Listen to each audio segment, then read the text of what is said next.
Hi, my name is John Kent, and my company is the JK Show.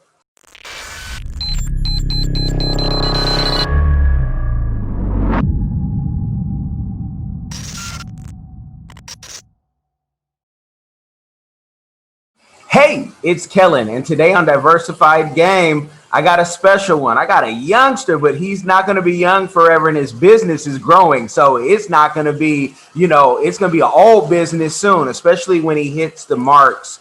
That money, something about money makes your business just seem old. It starts getting a cane because you got so much on your back. But I got John Kent of the JK Show, and he's going to give us the game on how, as a youngster, he got into radio and podcasting as well as his mask business, especially for those of us who are local in the area. John, welcome to the show. How you doing? Good. How about you? Man, all is good. All is blessed. I really want to know, tell the people how young you are and how old you were when you first started getting into business. I am 17 years old, and I've been into business since I was like 15. Wow. Wow. What got you started? Originally, my mom, she had got me started, but when COVID started coming in, that's when I really started to really go ahead. Get it going. Now I know, and you guys have seen his mom on a previous show, Marion, and she was giving us the game, not just on how to fix your credit, but also talking about her nail business. And I told you then, she grinds, and she grinds all the time. So it only makes sense that she has a son that grinds. Now, was it a natural thing where you saw her and you're like, I want to have a business? Or was she like, think of a business, think of a business? Because that's how I am with my kids. You see how little they are, but I'm like, think of a business, think of a business. Oh, no, that was just a natural instinct that just Okay. came to mind. Okay. And there's nothing like having your own money and being able to, especially when you're 17, about to be 18, about to be grown, already think you're grown. I already know how it is. It was only a few years ago, people. I was, 17. I say a few, like a decade or two. But like, give us that. How did you start? Where did you get the first, capital to start? Because a lot of young people will say, well, I'm broke. I don't have any money.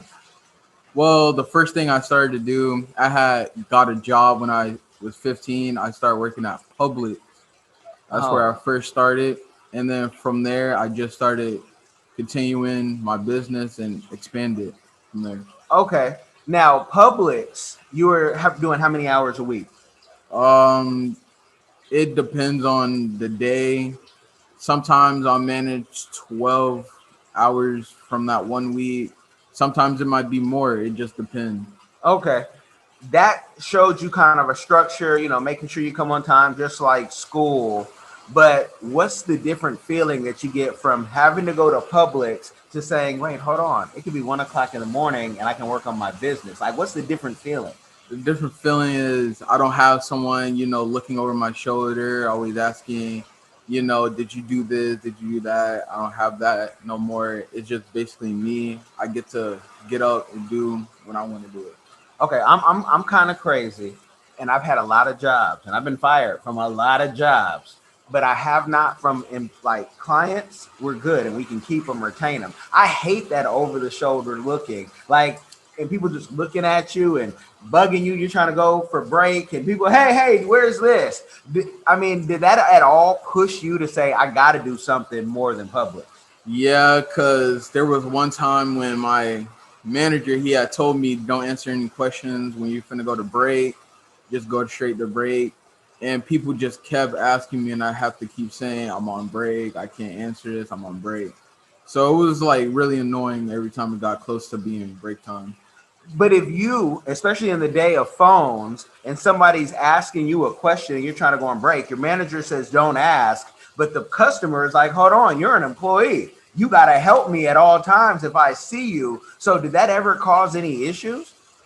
No, not really, because some of them they understood, and some of them they really didn't. So it just was a mixture. Mhm. Sometimes I ran into clients who said, "Okay, no, don't worry about it. I'll find somebody else." Some of them they'll get mad and probably go to my manager, but throughout the end, I got through it. Okay. This is why I say for jobs, it's hard to be a good employee because you can't, like Jesus, you can't please everybody, and that they'll go to your manager, even though your manager said this, he then has to act like the customer is right and say, okay, I'm going to talk to that person. But you probably see regulars all the time, and you might have had a friend, and now you don't have a friend because you're like, I can't talk to you because my manager says. I mean, to me, that's just crazy. Yeah, it really is, because there was one time when I was going out getting carts for Publix and I was still getting into trouble. And like you would see somebody walking by, the same person with their uniform on and everything, walking by with a cell phone in their hand, but I'll get in trouble. Mm, So yeah. How did you deal with that? how did I deal with it? I just tried to like stay away from stay away from that person as much as I could, so I wouldn't get in as much trouble. But like for some of my managers, they just didn't like me at all.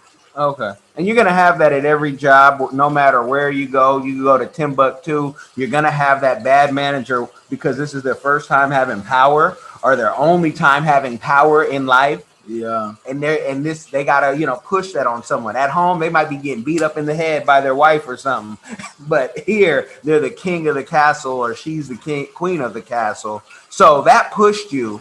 So you did the radio. I need to know, how did you get into the radio? Why podcasting and all that? why I got into like radio and podcasting and all that was, one, I wanted to give people some knowledge on different things like stocks and properties and different things like that. That's one reason why I started to do it. Another reason why is because I just seen like people do it, and I did it one time. Like it was no different from just going onto a stage and talking to a million people. That Okay. that was just my point on looking at it. Okay, so you say on a stage now, is public speaking? Do you see yourself like Les Brown, one of the most famous public speakers, or Tony Robbins? Do you see yourself actually also doing that later on? I mean, you're 17. Um, maybe I could see myself doing it, because then again, my mom, she is a breast cancer speaker, so I've been to different places. I've been on multiple stages talking to people. So yeah, could it be something I do later on in the future? Yeah. Okay, and how did you get comfortable talking on these stages? Many people, even you see in high school, people don't want to public speak. They're like, nah, I'm scared. One of my drama teachers, his name's Mr. K. We called him Mr. K. His name is Mr. Fowl, and he was my drama teacher. So he seen me and he kept pushing me to like keep going at it. So he really helped me out with more of the public speaking part. Cause when I would go into this class, it'd be like the first people he'll pick out would be me and somebody else. It was always me to be first. Hmm. So yeah, he definitely helped me out with that. Okay, so are you big into drama as well? Uh, it wasn't so much as drama; it was so much as like that building that courage aspect. Okay, and have you done some plays? For my school, yeah, Hmm. I also played like the drums for my school, so I also did that. Like I was doing stuff for my school a lot. Okay, you got a couple, not a couple, but a few talents. I mean, you go from radio. So I'm gonna build my mask too. I'm gonna play the drums. Then I'm gonna go to football practice. And basketball practice. I used to play. I played football, basketball, baseball. I'm well rounded around a lot of sports. So. Okay, is there any day in the week that you have off that you're not doing something? Um, One important thing that my mom taught me is, if you're not busy, then what are you doing? So that's one thing you just gotta make sure. I'm always busy 24/7. If it's not helping with my grandma, it's doing something different, playing basketball, doing something. I'm always active. Always doing, man. So you're not in trouble. You don't have anybody pregnant, because you're always doing something. Y'all get your kids involved in stuff early. I mean, that's anything else? You doing judo, jiu-jitsu, anything? I used to do actually taekwondo. Okay. Yeah. So yeah, so you stay in it. My little ones before COVID would do jujitsu because it's the only martial art you can be on your back. I think of women on their back, you can get somebody off for the attack, and we grew up just fighting. So you have to do something. You gotta box. You gotta do Yeah, something. just be active all around.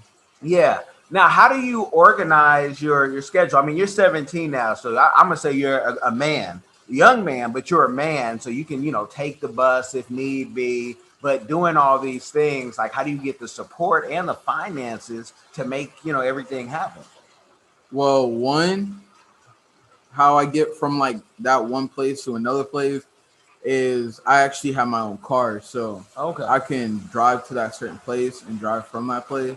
And how I get the finances for it is one from my mass, because you have to have multiple streams of income. So one stream is masses, another stream is investing, another stream is this. So Hmm. I'm always, finding a new way to like expand my money. Okay, okay. And you guys might have saw I was shocked when he said I have my own car because I started driving at 16, but you got this baby face where I'm just my age. I'm like, man, this baby, like when I see y'all, I'm like, who's this baby driving? Like, is that the Tesla? Is it driving itself? So yeah, so you drive and you pay your own insurance and all that stuff.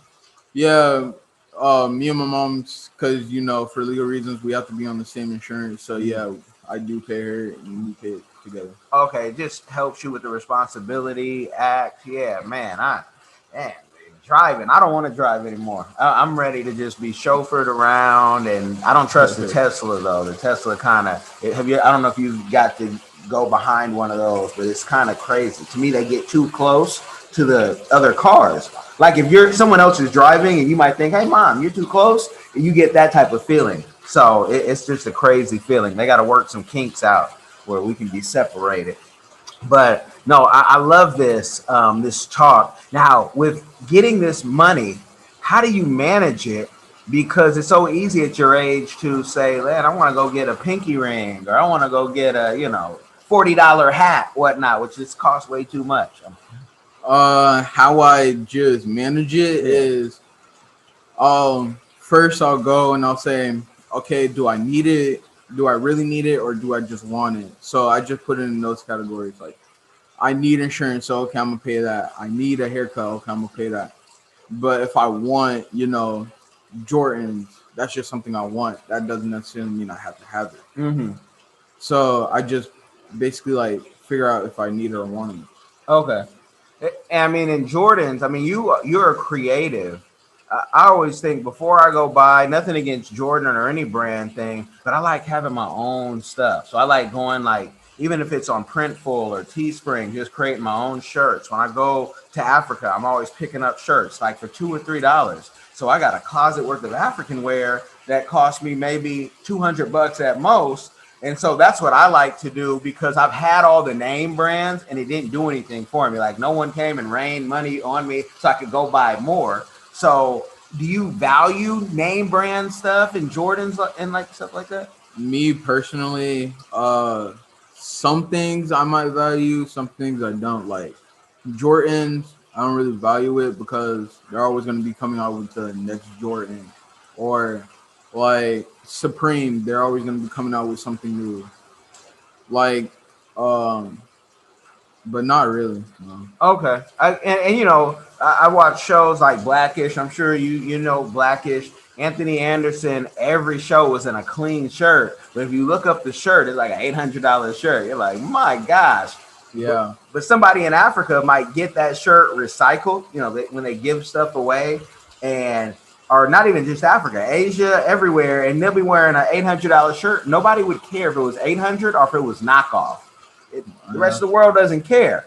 So I'm just trying to get from a 17-year-old perspective, does that stuff even matter? Because I think we're all going to go back to shopping at thrift shops like it used to be and putting stuff together.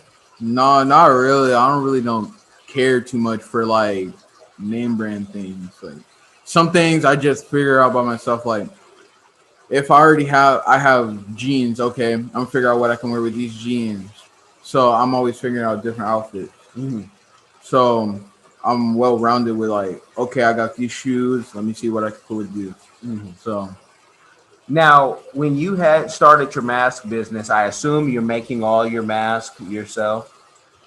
I actually have a person who's I have a vendor, Okay. and me and him have a good partnership Mm-hmm. together. So Okay.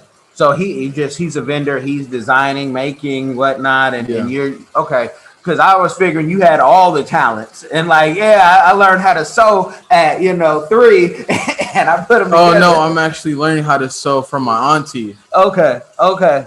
Yeah, I So also work for my auntie on the weekend. She cooks at my grandma's house, mhm. and she sells dinners. Uh, and I do that on the weekend. Like she say, "Oh, I have a delivery. Okay, I'll go do the delivery, and I'll come back, give her the money, and I get paid Okay. for doing some delivery." So you got your own Uber Eats type deal going on. Basically, yeah. Okay, man. Have Because you I tried to do Uber Eats, and they said you need to have like a car from 2000 and up, mm-mm. and my car's not 2000 and up. Okay. But they would let a 17-year-old work for Uber Eats. Okay, I did not know. Well, that's kind of cool. That's man. Well, I guess then the only other way around that is if you say I'm gonna rent a car like on the weekends to Yeah, do it, and if it would make as much money, so I can get a car for maybe $60 for the weekend or something like that, but I could make 500 to 1,000. I mean, I've heard people making crazy amounts of money. It could work like that. Then when you make that money, that's when you'd want to stun and say, "Let me rent the Tesla, let me rent the Mercedes off yeah. like the Turo app or something, just to see how it feels." But again, being 17, that would be hard. But me for like Mercedes, I wouldn't really want a Mercedes because one, my mom has it and doesn't really have things that I would like. Okay. One, it's like too small because like I'm long, Hmm. so I would have to like put the seat back and stuff like that. So I would just have to like get a car that's works multiple for me. Like I'm long, okay, I might have to bring passengers. Like Yeah. I'm thinking of multiple things. Yeah, you thinking about? Hold on, I got a taxi service possibly with my friends, $5 rides to get from school to wherever you're Uh, going. Type. yeah, and also because I have my nieces, so I might have to one day go pick them up, and I won't have the space. So Okay. I'm thinking of multiple things So too. you need like a van or a conversion van, put the TVs in it, or I don't know, something. Dodge Charger, Yeah, okay, Doc, yeah. But then you because don't have a lot of space though. Dodge Chargers, they're actually pretty like they have pretty good space in the back. Okay, Because okay. I've been in one. Hmm. My uncle, he has a Dodge Charger. That's my dream car. Dodge Charger is my dream car. So that's what I'm gonna get one day. That's my dream car. Okay, and it'll be one day soon. And like you said about the Mercedes, once you get the car, it's like okay, whatever car it is, like okay, I get used to it. Yeah, you just lose the value or what you thought it was gonna be. And that's why I've talked to so many people, but I find it funny with entrepreneurs who maybe they're making 500,000, right? And maybe even 1 million, let's say, but then they go buy a $500,000 car. And it's like that car isn't going to do what you think it's going to do. Like you could rent that off Turo, if you're of age and they allow you, and take it out to stunt and then bring it back because every car loses its flair. There's no car like, wow, I'm in this car for, Yeah, 2 years. yeah, and then again, that's just like shoes and clothes. They're just gonna make a new one, and then people are gonna go crazy about it. That's why I think having your own custom stuff or the stuff that I pick out when I'm on the streets, like when I'm in Africa, to me, it's art. And so I'm like, this is an art piece more than anything. And so unless it's can you guys see? I don't know if you see. I had to match it with my hat because I got the hat, whatnot, because I was feeling Oaklandish. That's where I'm from. But no, this is beautiful. All these businesses. What does your calendar look like in your phone? Like, are you using just a regular calendar? Are you on Slack? Like, how are you I organizing? I actually have my own appointment book, Mm-hmm. so I'll put okay this I need to put for the 19th. Okay, I put it there that same day so I can remember, and then I'll also do like a time slot. So okay, this from 9:30 to 11. Then I'll be like, oh, I can't do it. I'm already have that time out. and then I'll say what time of work, like from 12 to that time, because I also have to get back. Okay. So you're old school. You're not even doing it on the phone. It's all in your book. Yeah, I like. They say it's better. You remember more when you write it down. Definitely. And the scriptures say write the vision down and make it plain. I like to do both. I just know this phone, it just dings. Yeah, Ding. Yeah, dings. Okay, in 15 minutes I got to be here. Whatever I'm doing, I'm gonna have to drop it. And it just helps me. So I have to do both because being on time is something that just it drives me crazy. yeah, that too. Because you also have to be there on that time. Because some people they don't like to be standing there waiting, and some people they'll just think about, oh, okay, he might be stuck in traffic. So you also got to think about the client that you're doing or working. Now you're gonna graduate. What's the plan after graduation? Going to the military, Okay, what branch? the Marine Corps. Okay. Oh man, you might be a real killer. Okay. Tell me what motivated you to do that? So most of my family that actually comes from the military. Like my uncle, he was in the army. Like the other side of my family, they're in the army. They were either in or were in the army.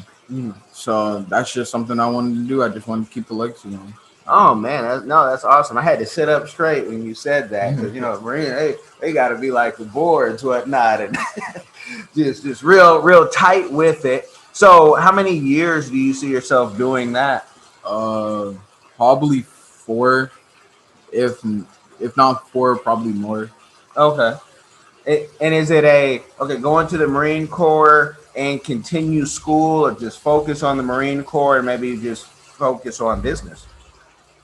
Um, Mostly I want to try to connect, like have both in a way, but I know I can only pick like really only one. So I'm probably just gonna pick like the Marine Corps in my business, and like after I get out the Marine Corps and everything, Mhm. I'll probably like try to do business in school then. Okay. I mean, school will always be there. Marine Corps, military, they're going to take care of, what you need to. But maybe if they station you somewhere, and I've had friends do that, have been on like ships for 6 months. So, like, Yeah, look, I'm just going to be, in my off time. I don't want to hang out on the ship, get in trouble in the ship, get in trouble off the ship. I'm just going to do my schooling. And the same thing with the oil field.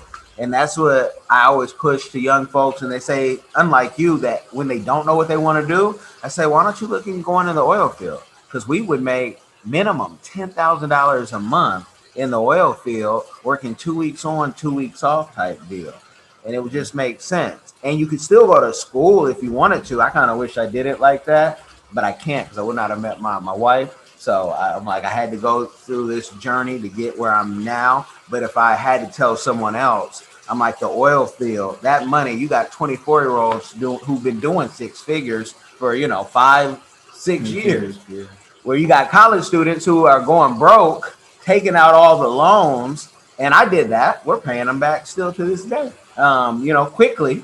We're paying them back quickly, but it was a lot. It's a lot of money to get certain education and be called, studious, whatnot. So I love that at least you have a plan to do the military. Now, if you could pick, where would you want to go? Like your first station?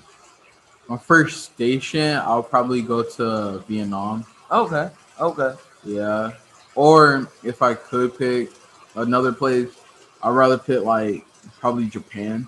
okay, Go over to Japan. okay. What about Asia is making you say, I want to go check out Asia? Cause they have like their culture there. It's like different from here. Hmm. Plus, I would just like to like travel around to see different places. Okay. And have you been able to? I mean, it's COVID now, but prior, have you been able to do a lot of traveling in the state, out of the state, maybe out of the country? Um, I mean, I did go to like Las Vegas. I was gonna go to New York, but COVID had came. But before that, I was just getting ready to actually play my spring football game, Okay. and then all of that just went down and just left. Now this is Florida. I grew up in California in the Bay Area. And football allowed me even then to travel to Oregon. We got to go to, different places. And I'm like, football, even at that level, and this is Florida where football is even more at a different level. So do you guys travel like across the state, any out of the state? I mean, when I was playing in like middle school, we didn't like travel like across the state and nothing like that. We just like travel from like here to maybe Point St. Lucie or to Broward County to like play a team and then come back Okay. that same day. For high school football, it's kind of like the same thing. Mhm. Like you travel to that certain place. Like we might play American Heritage that day. We go to that American Heritage field, play the game, and then we come back to our home, to our school. Okay, okay. I'm trying to walk on to Belle Glade real quick and just show them, play with some future NFL players down there and see if I still got it. But now that's awesome. How, with all the success that you are going to have in the future, how are you planning to like have a community give back? What do you want that community give back that you'll do in the future, or maybe you're doing one even now? What I'm planning to do is having like two different like companies slash campaigns. Like one campaign is gonna be like to help homeless people, like to get off the streets or like to if they're addicted to like drugs and stuff, to help them get off drugs and help them get a job and stuff like that. Hmm. And like my second campaign or organization, whatever you want to call it, is gonna be like to help kids who like really didn't have like a father figure or a dad, Hmm. because that's something I like. I really haven't had a dad or anything, so that's something I would just like a mentorship program basically. Okay, no, that's dope. And there's so many opportunities. And if you ever want to look in opportunities here, we've had, you see my wristband from Ricky Atkins, Hope Dealer. And he has, a whole team of youth, and he's been in the paper, as well as we've had others. And the name is going to slip me, but he has a great beard, whatnot, and he has a nonprofit as well. So there's plenty of people. I'll send you some info, and those guys are both, hooking up the kids and making sure that they're doing their part. I've done that from different states and even created programs. When you look into doing that, don't just look into it just in the help. Look at it in also the monetary, because what happens is for those of us who come in naive and you're thinking you're just helping. I'm taking, kids who are drug addicts and bringing them to the games, jogging with them at, 5:30 in the morning. But what happens is you'll hear the powers that be say, we can't do that because it's outside of our funding. Well, I don't need your money. Okay, but we could actually not get funding if we do it like you're saying. So what you have to do for someone who really wants to help is say, I have to learn, they call them RFPs, requests for proposals. I have to learn how to write these things so I can shape wherever the funding is coming from. So I'm not being told what I can and cannot do, because that's how they trap those who really want to do the work. Yeah, yeah, that's true. Yeah. So, I could go on and on about that for days, y'all. Y'all hear me talk about these things because I've had so many experiences. And it's like, if you really want to help youth, we gotta control it. It's like the artists when they want to be artists, but they really have to learn how to be a label. If not, you're gonna have Sony and Universal tell you, no, can't make that song, can't put it out. Hey, Little Wayne, we're gonna shelf you until your label and we all get this stuff together. Where Yeah, Wayne should have been, more on his grind. He's done this such a long time. But I like that. And do not think because of your youth you can't help now, because a lot of folks are like, man, you gotta first. No, you can help now, and you might even come out with an app. Information your daddy should have told you, or what your daddy should have told you. I'm always saying that because I think that too. I had a father, but he wasn't my biological father, and it was very obvious that he wasn't. And I'm glad that I had them. I didn't miss out on anything, but I see the difference between some of my family members who did. So it's a crucial thing and a crucial step. And I'm glad that you had a great mother. Like I had a great mother, who also, she battled cancer for ever, it seemed, just years and years. And I'm just happy that, your mom, she bounced back and she's still just in her grind, in her Yeah. purpose. And yeah, she's just, she's going, y'all. You guys watch that interview. Go back and check out the Marion interview. I don't want to give you a game overload, but is there anything you want to shout out or, touch upon that I did not touch yet? No, I think you really touched like the main aspect. Okay, okay. I would touch him and say, you guys, how much money is he paying to the IRS? But we'll talk about that off air because I don't want you bothering them saying, hey, can we get a loan? Especially you young ladies out there that are trying to look for a sponsor. So you guys like, share, subscribe, do all that good stuff. You've been blessed with the game where we show how entrepreneurs start, sustain, and succeed in business. Links will be in the description box. Peace.